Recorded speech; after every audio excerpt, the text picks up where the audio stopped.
Hi, my name is Amanda King, and during this speech, I will be summarizing the syllabus. I will be telling you what's expected throughout the course and what's expected for each speech that you give. The first category that I'm going to touch on is speeches that we are not allowed to give in the classroom or during a speech at all.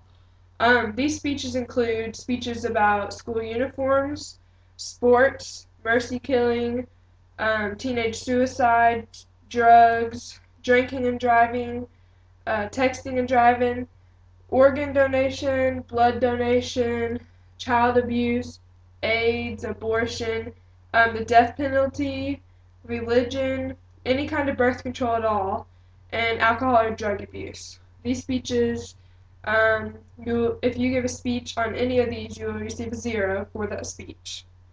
Um, During each speech, you are allowed to use either one 3 to 5-inch index card or one informal outline.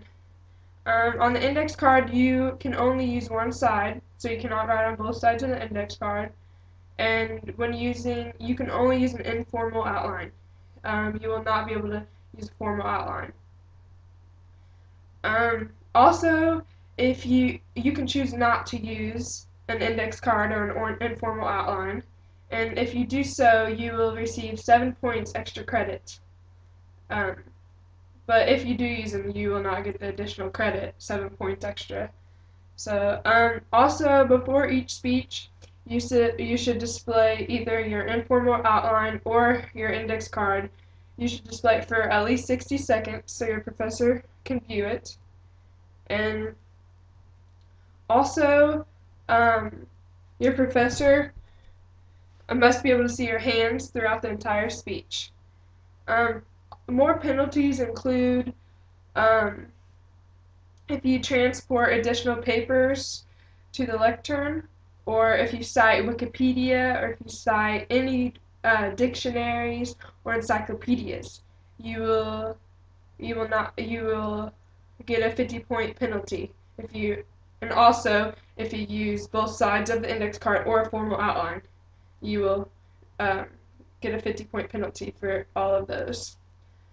Also, the syllabus, it might be subject to change, and these changes will be in writing, statements, promises, or words, and phrases will never supersede the syllabus. Moving on to the introduction, body, and conclusion of the speeches. In an introduction paragraph it should gain attention. It should also relate the topic to the audience, and you must cite 2 sources. And the most important part of an introduction paragraph is this thesis statement. Without a thesis statement, there's no speech or no paper in any case. In your body paragraphs, the first sentence of each body paragraph needs to be a topic sentence. And the topic must contain an idea, it must be singular, it cannot be plural, and it must be concrete, so it cannot be abstract. And the topic sentence must support the thesis. So, in each paragraph, the minimum number of sentences in a paragraph is 5 sentences, and the maximum number of sentences is 7. Each sentence must support the topic. If the sentence does not support the topic, then you will receive no credit for it. In the conclusion summarizes the whole speech, or recaps the main points. Either way, the same. Also, if you submit a speech after 6 a.m. on the due date, then the speech will not be graded at all. It just won't count. It'll go as a 0. And